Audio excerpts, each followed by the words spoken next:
In last week's video, how to maximize your loop pedal, I got a little bit of a request from a gentleman called Shemra. So Shemra was like, informative. I've been trying in vain to slave the RC-300 to Ableton Live. Have you got any tips? Well, in fact, I've got just the tips for you today. So stay tuned.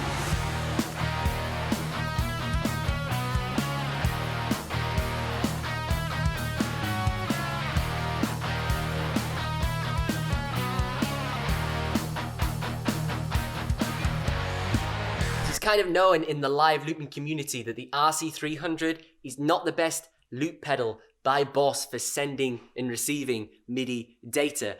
From what I read, it can't even receive MIDI clock data, and it has to be the host. And this is probably why you're struggling to get it to slave to Ableton Live or to whatever external device you want to be the host to. Now, fortunately, I've got a couple of solutions to this problem, and I'm going to show you them right now. So tip number one, I would personally run the RC-300 as the host and slave Ableton Live to the looper pedal. Main reason is the MIDI clock data on the RC-300 is not the best. It's a little bit dated. I'm running the RC-505, as you may have seen in previous videos, and that's got the most up-to-date firmware and functionality offered by Boss. And even I do not run that slaved to Ableton Live. Main reason is because the pedal actually loses functionality. So, for example, when I click the record button, I lose the record counting. So I don't get the 1, 2, 3, 4 sort of drum clicks before the actual loop starts recording. So that's a bit of a con when you're trying to run it with Ableton's click, because you don't really know where you're at when you click and record, and you got to look at the pedal. So it's too involved looking at here when I want to just perform. So I don't run it for that reason with Ableton as the host. So if you want to run the RC-300 in conjunction with Ableton Live, let me show you how to set it up with the RC-300 as the host first. So there's a couple of things that you're going to need for this tutorial. First thing is a digital audio workstation that can send and receive MIDI CC. So in our case, it's just Ableton Live. The second thing you're going to need is an audio interface that you can plug MIDI cables into. So I'm going to use the Complete Audio 6 audio interface that I can plug MIDI cables to the in and out ports to send the data from our computer to our loop station. And then finally, you're just going to need a MIDI cable. It's super easy to set up the RC-300 as the host to Ableton Live. So all you got to do is you got to plug a MIDI cable into the MIDI out of the RC-300 and then plug the other end into the MIDI in of your audio interface. We're then going to head into the preference section of Ableton. So when you're in the preferences, you just want to go to your link MIDI tab. And then when you go over to the audio interface that you're using, so in my instance, it's the Complete Audio 6, you just want to make sure that sync is on the input and output, so then it can send and receive MIDI data, and it's as simple as that. You're then going to exit out of your preferences, head into the top left corner and turn your external sync switch to on, and then now it should receive the clock data from your RC-300 into Ableton Live, and it should click along to that tempo. So as you can see, it's pretty simple to set up the RC-300 and sending its data to Ableton Live. But if that's not really working for you and you're triggering stuff in Ableton Live, like maybe some pre-made samples that are a specific length to a specific tempo, you could set up the RC-300 to that song's tempo, like 130 BPM, and then the samples in Ableton Live are 130 BPM, and you just trigger them in real time, and just do some presets on the RC-300 and program changes in Ableton so you can switch between them really quickly to whatever song you're running. That is one solution. But if you are dying to run MIDI clock data from Ableton Live and send it to the looper pedal, I'll show you how to do that now, because this is the magical stuff. Let me hit you with tip number 2 once I've got some wood on this fire, because it's absolutely freezing. So we're going to boot up Ableton Live. The first thing you're going to want to do is go into clip view and open up a blank MIDI channel. So on this MIDI channel, we're going to create a blank MIDI clip.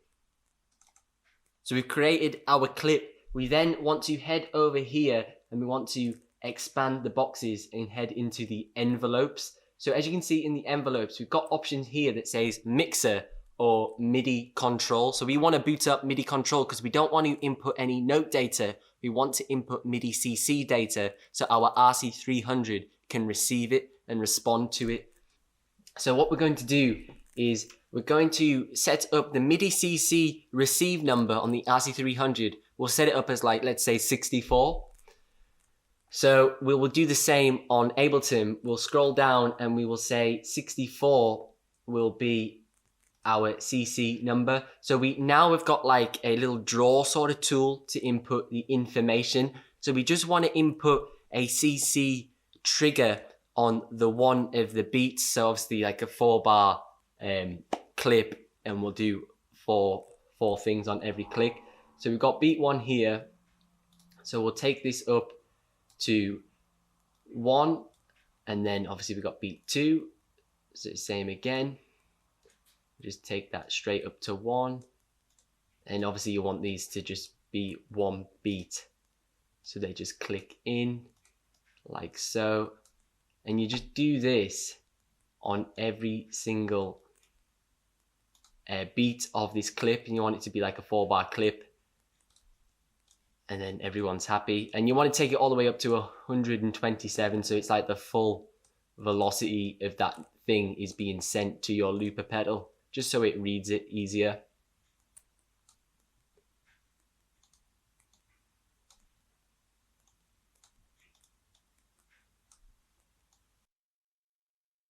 So we will now output this MIDI data through our audio interface. In my case, it's just the complete audio 6, and I'll just keep it on channel 1, dead simple, and it will output this data from the MIDI out on the complete audio, and it will go into the MIDI in of my RC-300. All right, so the RC-300 settings, you want to plug your MIDI cable into the MIDI in this time of your RC-300, and you want to plug the other end of the cable into the MIDI out of your audio interface. So these are the settings you need to alter on your RC-300. So firstly, let's go into memory edit, and if we scroll right through all the way to the end, you reach the controller assign section, as you can see now. So we got all the way to controller assign 8, because this one is most likely to be free. So we're on here, we're going to switch the switch to on, and then scroll through. First, let's pick our source. So our source will be our MIDI CC number, the 64 that we selected in Ableton Live. So that's selected. And then we go back to our target, and this is where we'll select what we want. Here we go. So you want to change this to tempo tap. Now there is tempo, but it didn't really work quite correctly with tempo, so I got it to work with the tempo tap. Okay, and then you just exit out of your menu, and then you just write this to your memory, and then obviously you'd have to just copy and paste this memory bank for whatever preset number you want to use this on. So now we've got this set up, the RC-300 will now be able to talk to Ableton.